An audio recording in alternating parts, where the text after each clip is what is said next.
नित्यानन्दकरी वराभयकरी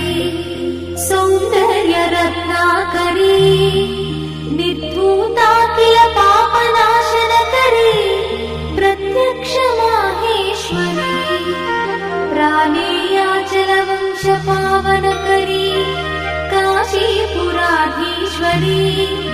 भिक्षां देहि कृपावलम्बनकरी मातान्नपूर्णेश्वरी